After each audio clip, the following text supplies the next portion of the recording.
मी सुषमा राजे घोरपडे, सातारा जिल्हा महिला काँग्रेस जिल्हाध्यक्ष।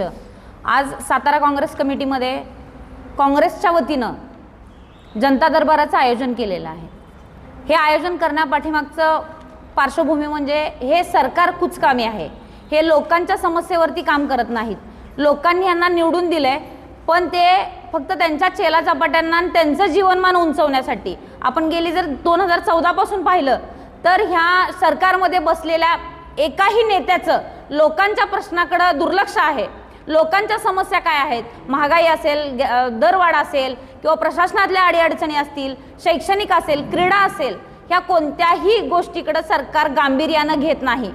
ही गोष्ट वारंवार लक्षात येता आम्ही लोकांपर्यंत पोहोचण्यासाठी काँग्रेसच्या माध्यमातून हा छोटासा प्रयत्न केलेला आहे।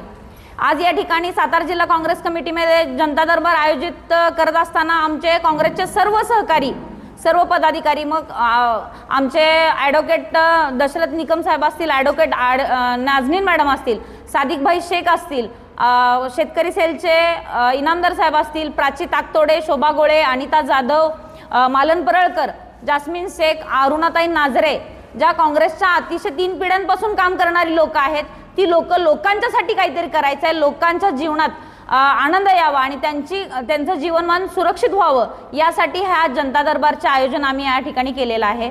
सातारा जिल्ह्यातल्या लोकांना माझं आव्हान आहे, काँग्रेस पक्ष हा नेहमीच सर्वसामान्यांचा पक्ष राहिलेला आहे।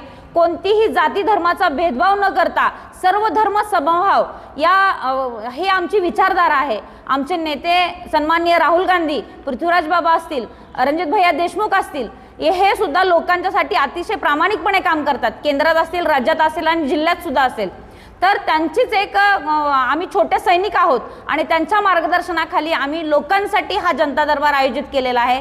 सातारा जिल्ह्यातल्या लोकांना माझं आव्हान आहे की काँग्रेस कमिटीमध्ये जर बुधवारी 11 ते 5 या वेळेत तुमच्या सर्व समस्यांसाठी आम्ही या ठिकाणी उपलब्ध आहे, तरी तुम्ही तुमच्या समस्या घेऊन, तुमचे अर्ज घेऊन या ठिकाणी या।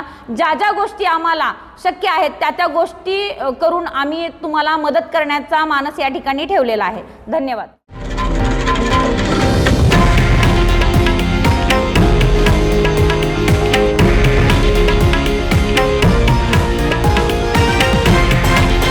हे आहे देशातील नंबर 1 न्यूज नेटवर्क आणि आपण पाहत आहात TV9 मराठी, एकमेव।